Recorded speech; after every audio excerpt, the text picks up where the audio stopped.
Hello, everyone. Welcome to the Packer Universe podcast, aka the Pup List.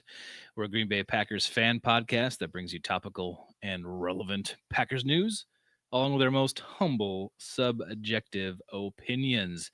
This is episode 353. We're recording this live on Wednesday, April 1st. No joke. 2026.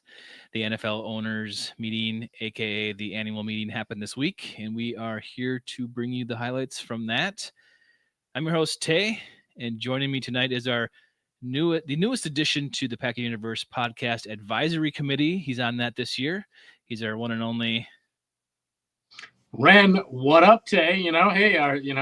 Never before. It's great to have a voice, Tay, in this thing, as Ed Policy would say. And it's April Fools, and you got a couple fools here with you talking some Green Bay Packers today. It's that fun time of year, Tay. NFL owners meeting. You could be Matt LaFleur. You're like my brother. We're here together. We get to nerd out and hang out with our friends and break bread. He was all excited about it. So fun for him. His little brother didn't have to travel very far, being that these meetings were in Phoenix.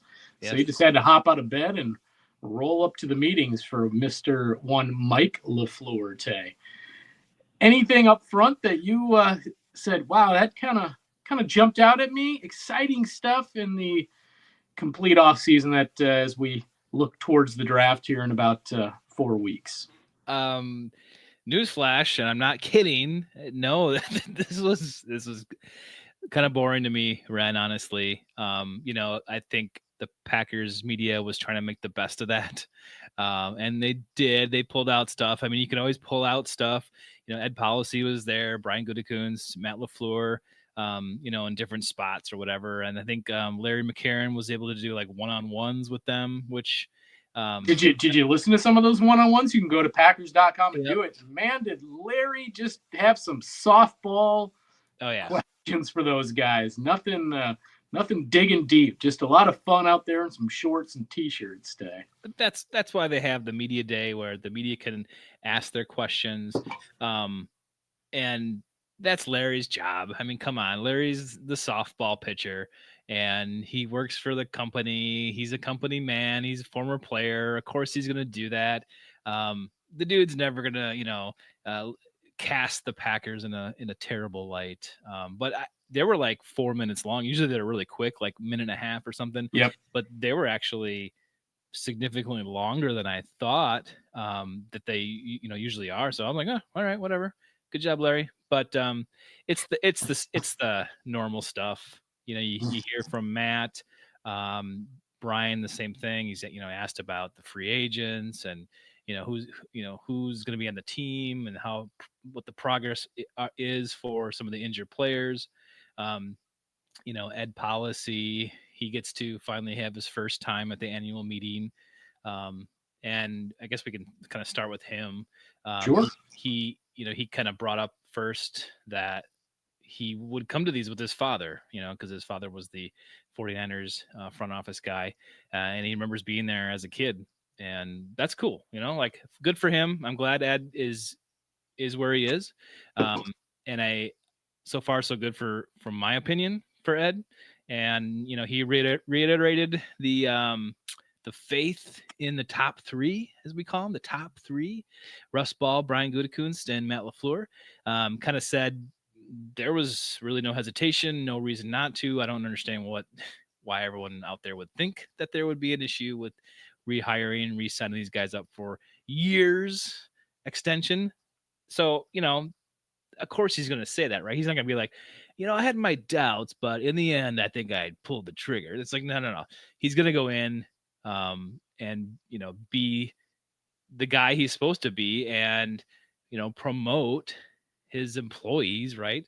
And for this football franchise that is the most unique in the world. So I didn't see anything wrong with it. I liked that he got there and was able to talk about it, but Ed and his talk about his faith in the top three didn't surprise me. I kind of, some of it I agree with, and then some of it when you and I talk about them, especially Matt LaFleur on the podcast, we kind of like go, I don't know, maybe, maybe there's something to, putting his feet to the fire, so to speak. And Mm-hmm. this year, man, we got, we got to see something else, right? We can't just see you go to the playoffs. We need to see finishing games. We need to see better strategy, better coaching. And that's the stuff that you and I, need to do, because that makes us feel better at night. And to be critical like that is to be human and to be realistic. So there's nothing wrong with that. You're not going to hear that policy, but whatever. Right, of course. It's part of the reason we are talking heads today. It's to, give our own analyzation of where we think things are at.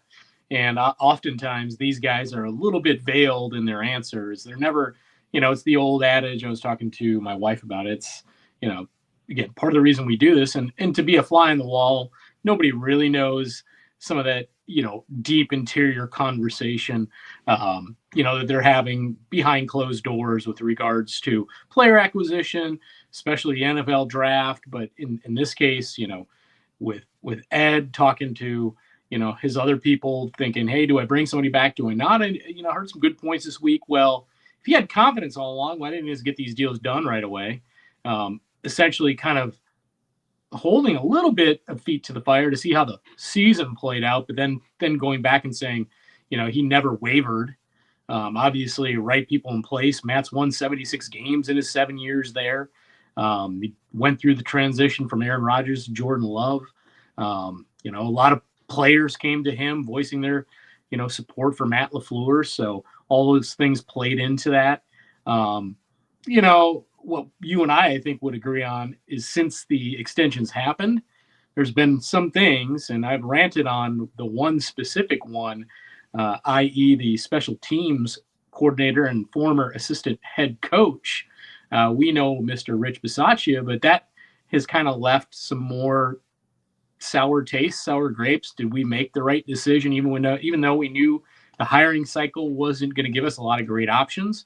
Is he the right guy for the job? And I think that he's going into a big year, even though I don't know how easy it would be when Ed Policy, we're going to get into it, is talking about how the Packers remain, competitive in this league where they can't sell ownership minority stakes for, hundreds of millions of dollars, because they're a, public owned team. So, we'll see how this goes, but I think they're stuck with the guy, at least a couple seasons, because speaking of that formula that he speaks to, if they wanted to move off, they're going to have to obviously continue to pay Matt LaFleur's salary, and then a lot of the salaries of the coaches that likely would leave the building if he were to. So, it's interesting given all that. One of the interesting points I found was when Matt LaFleur was interviewed and asked about one Rich Bisaccia, it came across like he still has not had a real conversation with the man, Tay. Yeah. And how does that make you feel? Because I know when I heard that, it just made my rant in my head in early February up front and center still. Like, what gives? Does this guy have, and then his grades that drop precipitously with regard to the player grades, does this guy have a leadership style problem? I think he might. Yeah, it's true. He might. And, does the whole Rich Bisaccia thing like shed light on that? Yeah, like he's saying that he didn't really, talk to him and discuss and stuff. It's like, that's either cover for, yeah, I talked to him, but I'm not going to tell you anything about our conversation because it was bad. Or it's like Rich, like, he wrote out a little list. Here's my recommendations, and he slid it under the door, and then like, I'm out. That's kind of what it felt like. Because Rich is like, yeah, I'm resigning. Here's some of my suggestions, and then whoop, under the door. Yeah, I'm leaving you in the lurch. Everybody's gone, but here are a couple names I wrote down on a Post-it note and stuck to your door. Peace. Like, that's what it seems like. And so that, we'll never know the real reason, the real motivations for Rich leaving and how that went down. We would love to, but yeah, you got to question it. Like, okay, well, a normal relationship doesn't really end like that, right? Like, especially when you know what's at stake. Rich knows what's at stake. Matt knows what's at stake. So why did it happen like that? It's strange. But Matt did say, like, yeah, Rich, had Cam Accord on the list, on the recommendation list. Okay, thanks. And no surprise there. He, went with And the and guy who on the wants to list, hear like that? Rich Bisaccia was giving endorsed. anybody a rubber stamp, because we all as fans were like, this experiment's gone on a few years too long, as it were. Yeah, I don't know, man. I mean, that doesn't affect how I feel about Cam Acord at all, Tay. But I mean, nobody wants to Yeah. hear it either. So we can go back to Ed here for a minute, but man, just that just made me. It just made me relive, like, yeah, I don't know, man.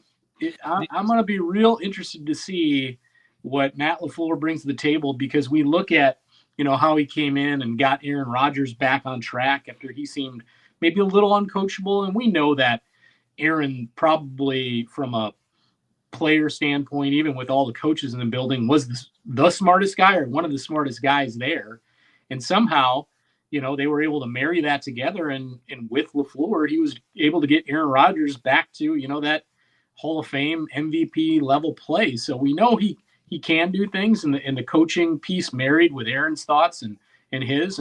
But I think the play calling too, not just the leadership stuff, has, and I think most Packer fans would agree, has gotten kind of blasé over the years. We saw, a really creative mind get more and more just predictable. And that's not what you want to see. We want to see Matt LaFleur get back to what he was doing when they were so successful in those first few years, with obviously Hackett there and Rodgers, and what that offense looked like. Yeah. And continue to evolve that. And I think it's evolved into, we we get ahead, and we play not to lose the game. There's so many times that we've seen flashes, right, of what Matt LaFleur can do and what he can do when everyone's on the same page, but that seems to come and go. And that's what our problem is. It's like, okay, where is that? And you don't even see that in the play calling to put guys in the right position. But every week, oh yeah, we did our best. We put our players in the right position, and that's our job. It's like, okay, whatever, dude. Let's move on here. But I think rationally, Ren, the only thing you can do as a Packers fan is to say, okay, we're here now. We have a new special teams coordinator. Matt's re-upped, with the front office. Okay, let's go. What can you do besides just hope and you wish that he could do something more, things that other people, fans, the media, like, kind of like, okay, like, we need to see this now. That's what you're hoping for. You're hoping to see these things that we want, right? And that's the only thing you can do. So just gotta grab onto your belt and hang on. Yep, strap in. I mean, we're in for the ride, and I think it's going to be more than 1 year, regardless. Yeah. Even this thing's a dumpster fire next year, Tay. Like I said, based on that extension, we believe it's what, a 5-year extension. Yikes, man. Yeah. And in a couple of years, that might not seem so bad. That might seem like consistency. It might seem like something of comfort to have a coach around for a long time. Was this his 8th year now, right? This will be the 8th season. Yep.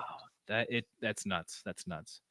I'm going to bounce back to Ed. Ed talked about the state of the Packers financial situation. You kind of alluded to it earlier.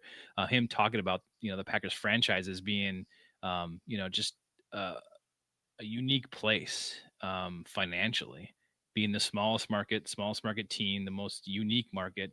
They don't have any deep pockets, right? So was it like a few weeks ago, Ren, he had that interview or whatever that came out, or was it online on his little like Packers.com article talking about naming rights and stuff? Everyone freaked out. It's like, oh, we're gonna sell it now, and it's like, hold on. And then he kind of reiterated that no, we're not selling the naming rights or anything like that. But he's just trying to, and I believe him. I think he's trying to just point out the fact that we're unique, and then we do have not money problems, but money constraints. We don't have avenues to generate money like all the other 31 teams do, and so we need to do things and keep our finger on the pulse strategize and really think forward years in advance to figure out how to pay for stuff. And that's totally fine because that's the reality. So I don't take anything he said either this week or in the last few weeks as a negative thing. It's just really the facts. He's not out here to scare anybody. He's not out there like trying to freak anybody out. He's just saying like, this is the reality. This was what Mark was doing. This was what I was doing under Mark. And, maybe it comes to naming rights, but at least they have other strategies in place going into the future that are going to take care of this for a while. And let's be honest, like at any moment, any year, they can have a stock sale and we're all going to come, open up our checkbooks. We're going to give them what they want. It's going to happen. It's going to get done. We shouldn't really worry about it. Well, I mean, I think they do need to worry about it because, obviously as they crafted and created Titletown, and when the Patriots first started to do their thing, they went out there and kind of got their idea to how to start formulating some of these things. And that was a big deal at the time. And they're continuing to acquire properties, and they have over the past many years. And they can do more with that. But the amount of money the NFL in general is now generating, just even in the last 5 to 10 years, is so much bigger. And these facilities are going to become more and more state of the art. And that's where you need those funds. And they just don't, again, they cannot just reach out to one person and be like, hey, we're going to sell you 5%. We got an influx of, $200 million like that. They just can't do it. So they're going to have to get creative. He mentioned not selling Lambeau, the naming rights. I think at some point that may come up. That doesn't mean it's not, the Fleet Farm facility at Lambeau Field and they tie it in that way or whatever it may be. But not yet. I think at some point it will. He talked about more like, hey, we're going to look at our practice facilities, during training camp, Ray Nitschke, things like that. They'll kind of start there with naming rights and, bring it out forward from that spot. But I don't think, it's always just going to be Lambeau Field. I think it will be Lambeau Field with something, because again, they're going to have to. And if somebody's willing to pay you $100 million to be, Amazon at Lambeau Field, it might be that, it's just the way of the world, and they need to generate that money, and they need to continue to, as they said, they did, one of his other things is Lambeau Field. They had, architects and engineers in there and make sure the facility is solid, and it is. Came through with high marks, and it's good for another 50 years structurally. But they also, he spoke to that, and that's as far out as they can go with that engineering look and get that rubber stamp. But he also said it has to remain state of the art, and that's where you look to. They updated that locker room recently, and it is, the players love it. They also gave the players the comfort of that indoor parking from heat and then being out of the fans' way. I think that part, always bothered me a little bit because it was fun, with that player accessibility, and it becomes a little bit less every year. In Green Bay, where it was used to be even 10 years ago, you just see players in and about walking around outside of Lambeau Field, and there's less and less of that. But, some of that has to be because this is what this thing is, evolving into. And the game is, when you see wide receivers now getting averages of $30 million just for that position, this thing is just climbing at a rate we never thought even 7 years ago. Would you agree that like a lot of this like need for state of the art stuff or in and around Lambeau is for the events, the attractions, the people that come to Lambeau to pay? Because like what percentage do you think is like actually coaching, like money that you can deal with, and what's players, facilities? Like, I mean, really, like the NFL is going to make you come to Lambeau regardless of what facilities are here, right? So like at what point does that not matter? But you're talking about hosting events like the draft again and other things like that probably bring in the money for the Green Bay Packers. But yeah, so where do you think like that, like we need to innovate and to be cutting edge to get money? Like, where do you think that comes from? Like, what do they need to do to compete? I don't know, man. I mean, I think it's a host of things. It's a myriad of things, Tay. It's any way they can generate monies. They do it from, the Hall of Fame tours, Lambeau Field tours, anything and everything, Titletown, um, soccer games they've done, um, concerts, building more stuff in and around the area from, housing to, people being able to have, you know, business events and anything and everything in between, Tay, because that money does. I mean, we heard about the Packers were kind of cheap paying coaches, and those monies can pay those things. Yeah. Packers are always cheap with special teams coaches, but you if and even the state of the art stuff, while some of those monies can't affect, signing players with regard to the salary cap system in the NFL, it can certainly attract players with what you Free offer agency. from those facilities. When you're talking about their nutrition programs currently getting those low grades because they don't have the child care tag, building child care facilities, doing these things, it's all part of that process.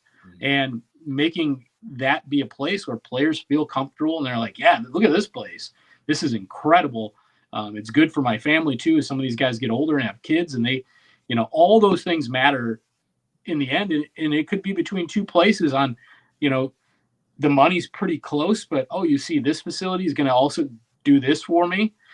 That could just be the tipping point. And all those things make a difference.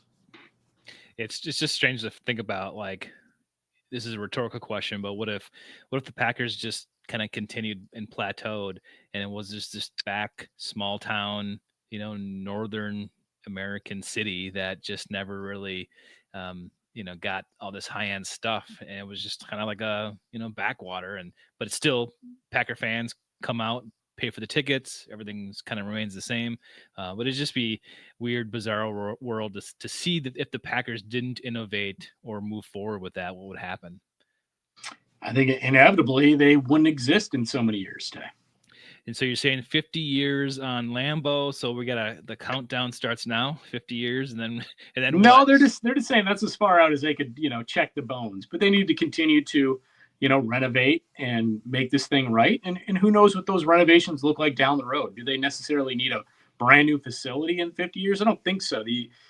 This is still and was rated this year as the #1 NFL, fan destination. This is a bucket list stadium today, and I think it can continue to be. And it's, we know within likely 10 years, it's going to be the only open air stadium in the NFC North. Yeah. Oh yeah. So it's just, there's going to be fewer of those in the NFL as it is, as teams want to get those domes and, have that climate controlled stuff so they can potentially host other events, i.e. Super Bowls. And, certainly we know that's what the Chicago Bears are going to do, be it in Hammond, Indiana, or likely my thought is it still ends up in Arlington Heights. But, that's all these things matter, and they have to continue to stay relevant in their own terms. And it's a big deal. I happened to go down to Chicago. It was like a month ago. I saw the Green River, and we were actually going to the Shed Aquarium, but right by the Shed, I'm literally parking at Soldier Field. So I got to walk around that.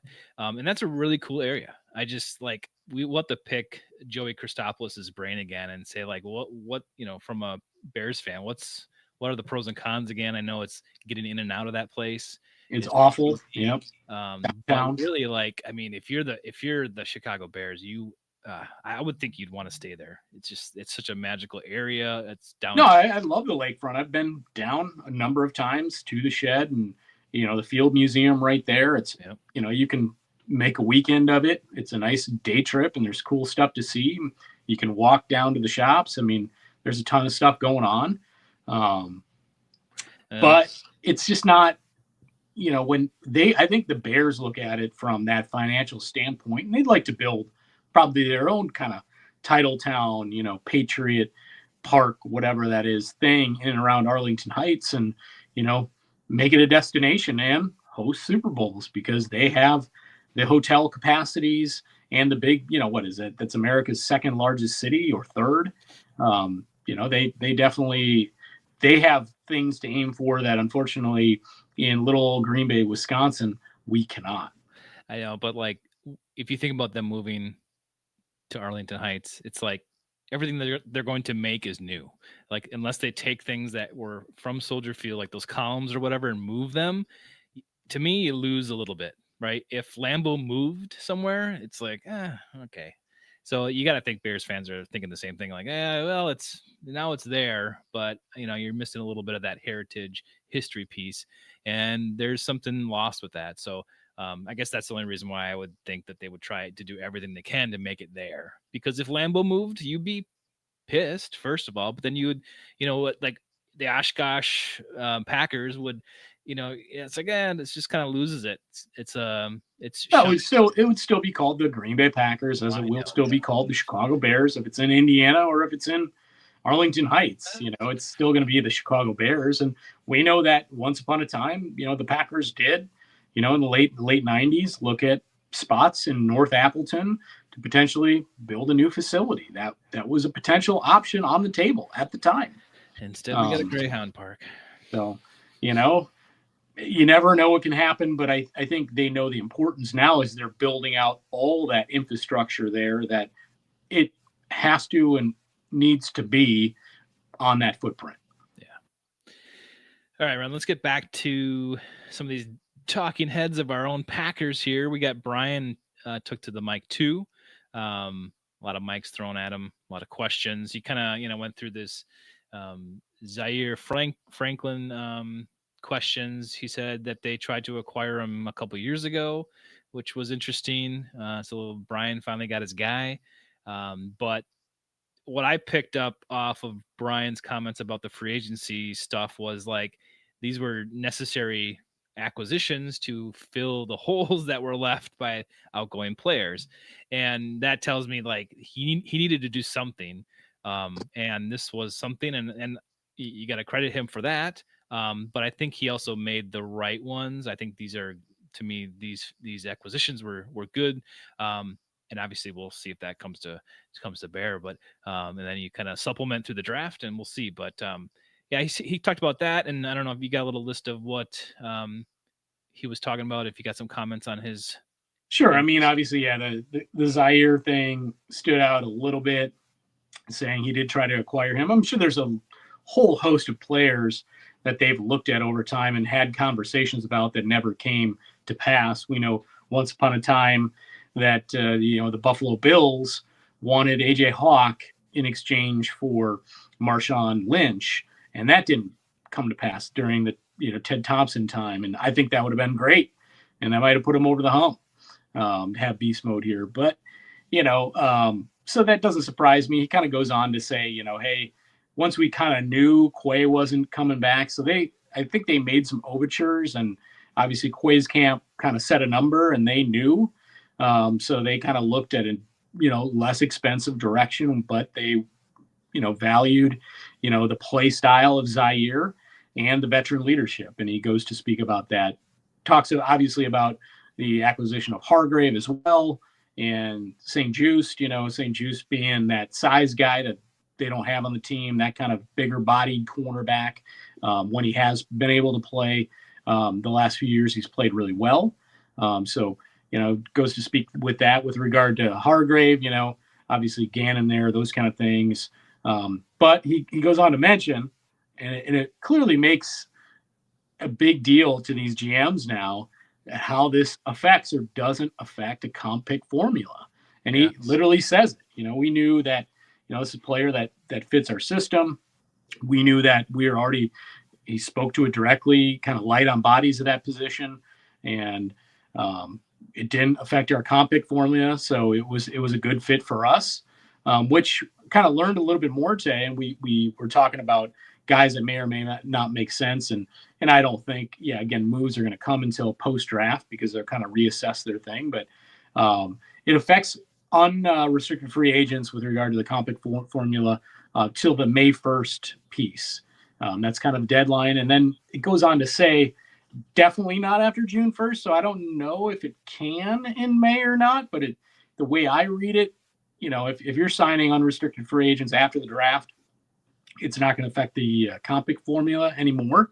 So you can kind of know Brian already kind of, played his hand there with regard to, Kirk Cousins isn't walking in the door as, although was he released? So I don't think that one would matter. But DJ Reader is out there, and his camp's basically like, and they do need a interior defensive tackle that can really play the run. And it'd be better if they got a guy like that, because then Hargrave doesn't have to be in the middle of that 3-4 defense, which they all but confirmed is, it's a 3-4 base.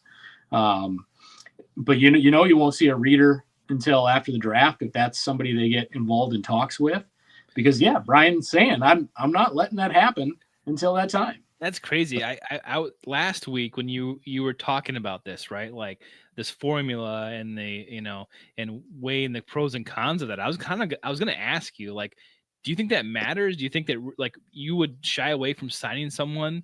I mean, these lower tier, less of a critical positions. Yes, it does. Right. And like, but these big, you would pass on a guy because he doesn't fit like your formula or something. Like it's that big a deal. And then the answer is yes. He had basically admitted that, like, he has a formula that they weigh and they, crunch the numbers, and boom, no, we're not going to sign this guy, or yes, we're going to sign this guy. That's crazy to me that that's the game being played now. And it's super evident. Yeah, it is. And like I said, he straight up said it. So we know it plays a part. And I think maybe it weighs a little bit more, knowing that next year they still don't have a first round pick. So the more ammo they have, I think, is important to him if they do want to move up. So I think that all plays a part in how he looks at his big picture, because they are going to get those 4 comp picks.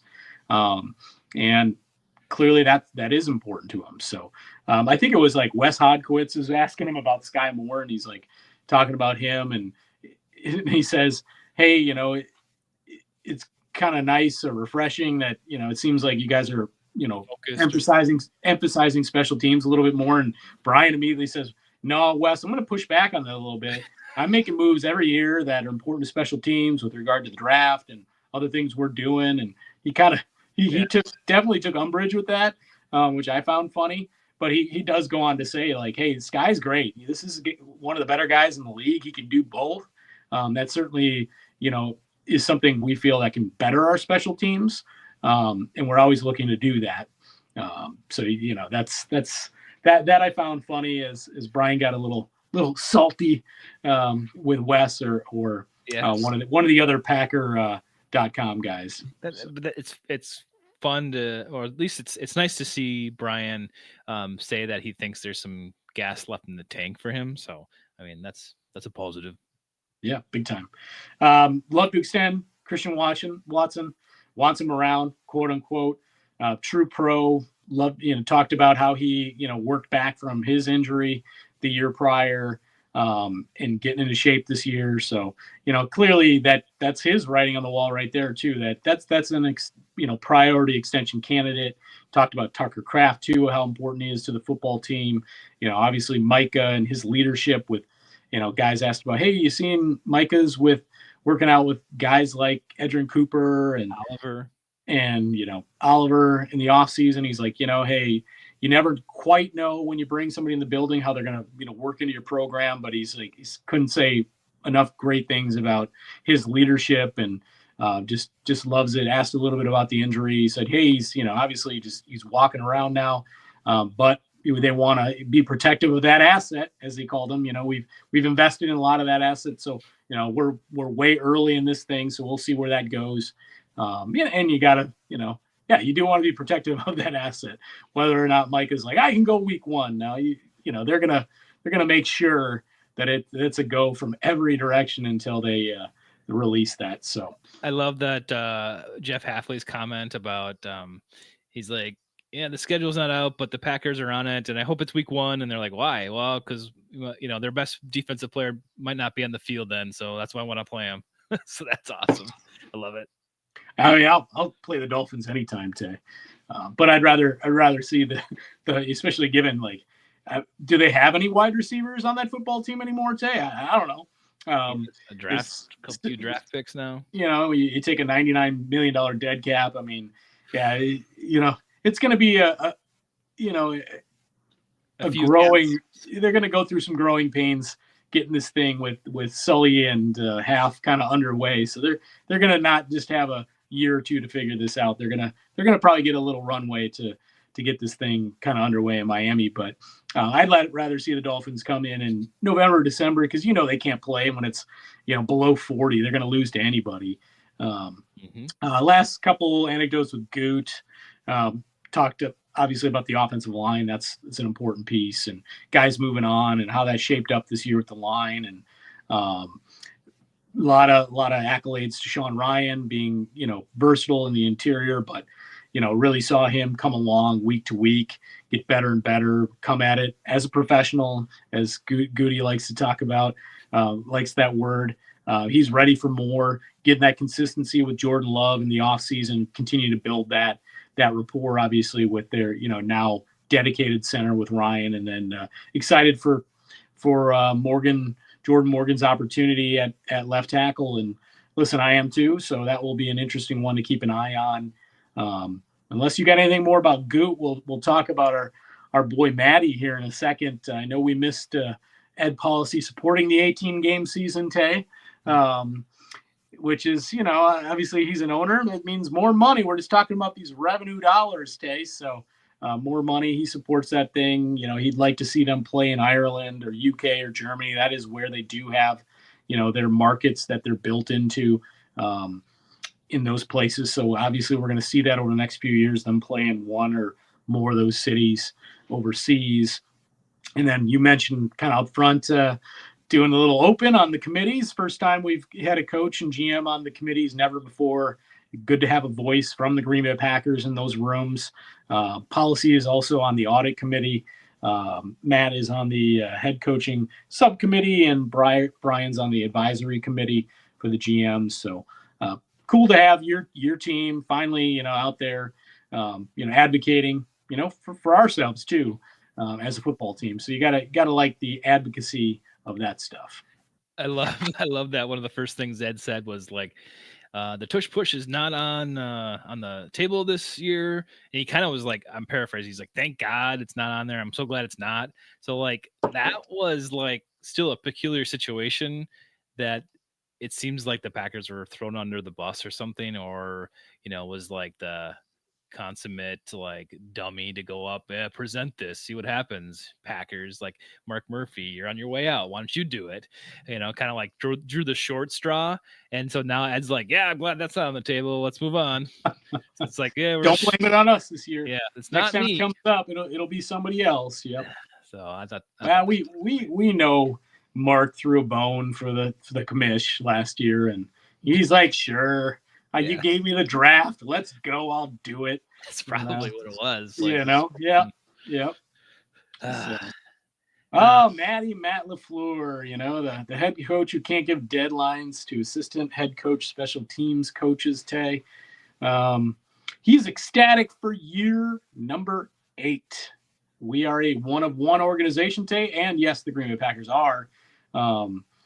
He's extensively evaluating his process the offseason. Do you think that's related to maybe some of those player grades he got, Tay? Because not only can he put deadlines down for his assistant head coach, his grade dropped a lot, even though we know some players went to Ed and vouch for him, saying, hey, you better sign this guy. But I think a lot of guys were not so happy with one Matt LaFleur, and some of it, he said, some of that's, guys were not happy. He's talked about clarity and cohesion, with their roles on the team.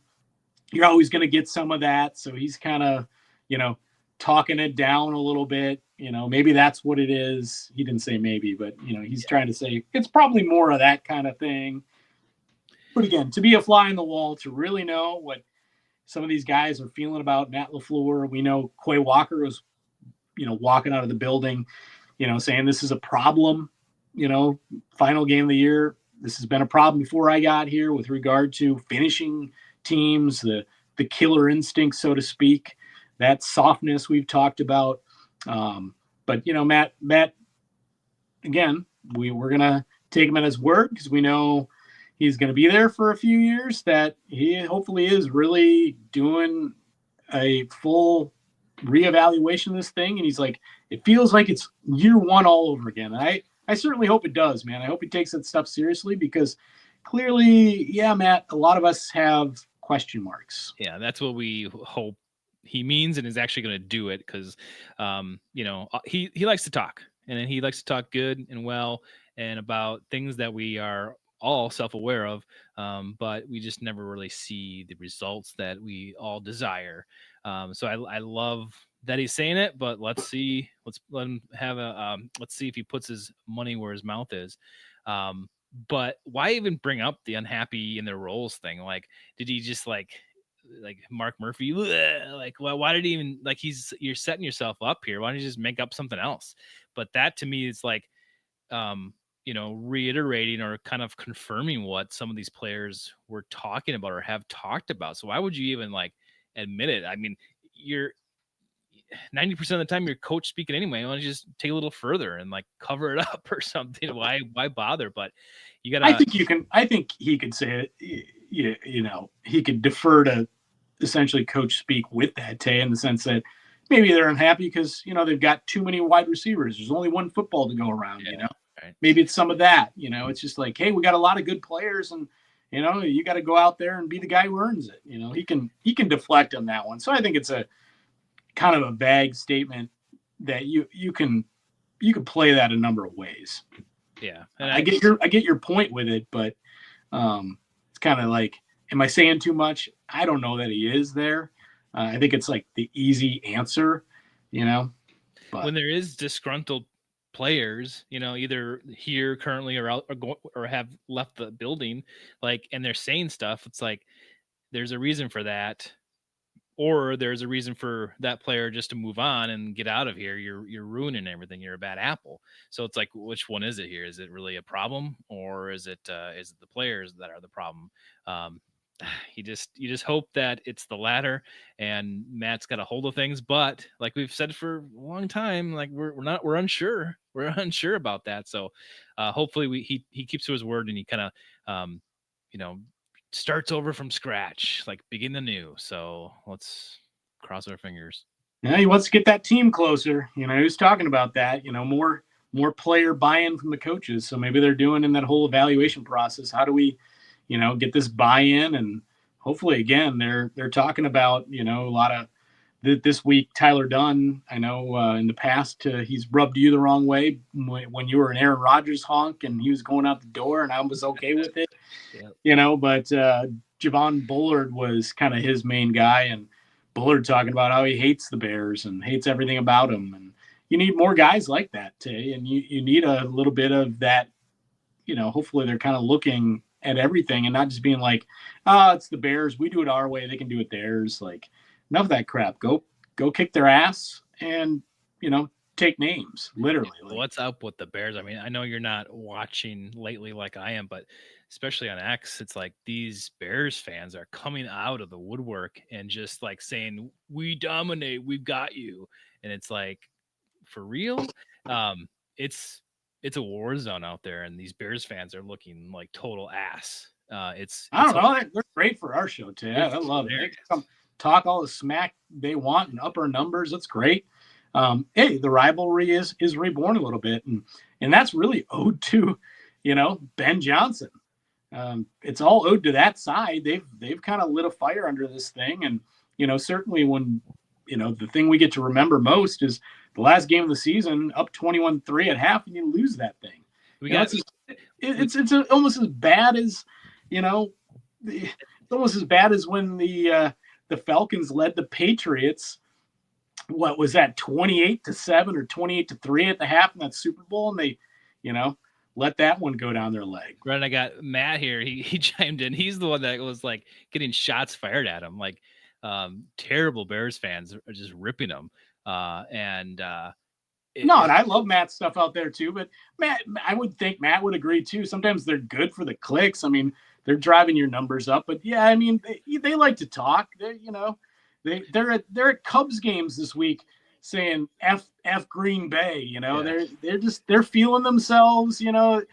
I look forward to it. You know, they had a lot of things go their way, as Matt knows, um, go their way last year. It's not always going to work that way. I saw stuff with Ben Johnson, talking about, hey, we got to get, make sure this thing works out a little bit better next year. So we can hopefully get to, receiver one or receiver two. And if it breaks down, that's when Caleb's going to, be at his best, because he is kind of that, off schedule guy, but we got to make sure we're doing it at the right times. We'll see what the Bears look like. They had an okay off season, but I don't think this is suddenly their division. And when you look at Vegas and Vegas odds, they still, at this point in time, Tay, and they generally know they still put the Lions at number one, which I think is to win the division next year in 26. And maybe that'll be their last shot, because we know that old line is, that's tough. And, that's an aged team. So, but the Bears, they got to prove this thing year in, year out. We know that the offseason, they can talk all they want.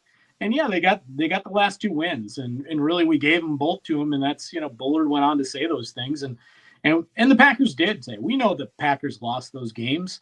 But the one thing I'll give, Chicago credit for, when we get to talk to Joey, hopefully here in the short term, in the offseason, maybe after the draft, is that team doesn't quit.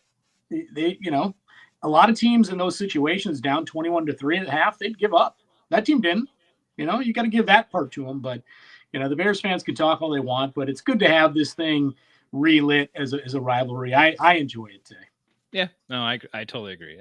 It's just great to see the offseason activity is smack talk, and they're bringing it. And it's just funny to see their position now, like, because they actually can bring it a little bit because they won those two games by luck, but whatever.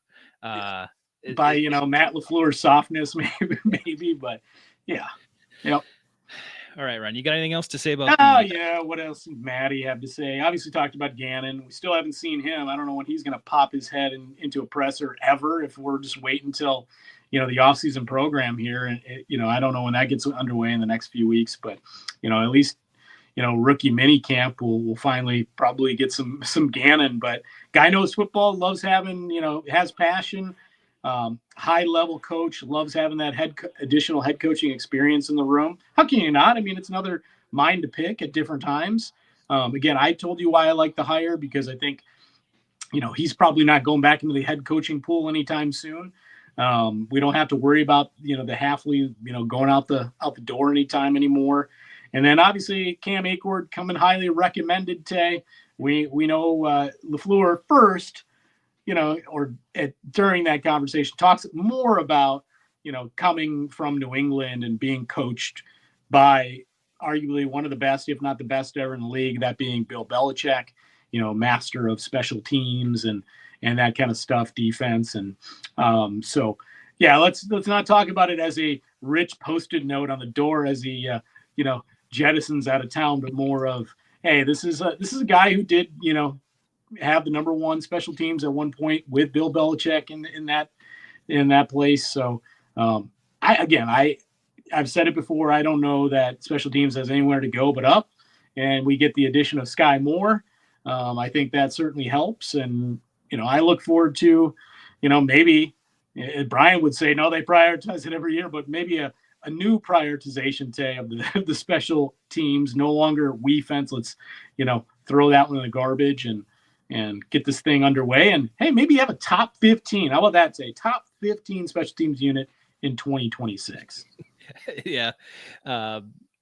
Brian's like, yeah, we totally address it every year. It's like, yeah, you don't. I'd rather have you say, hey, in the last game, did you notice that Josh Jacobs was returning kicks? Like, what do you want us to do? Like, yes, thank you. Okay, move on. That's all I had to say. So Right? I don't have anything else to say about Matt, Ed, or Brian. Do you?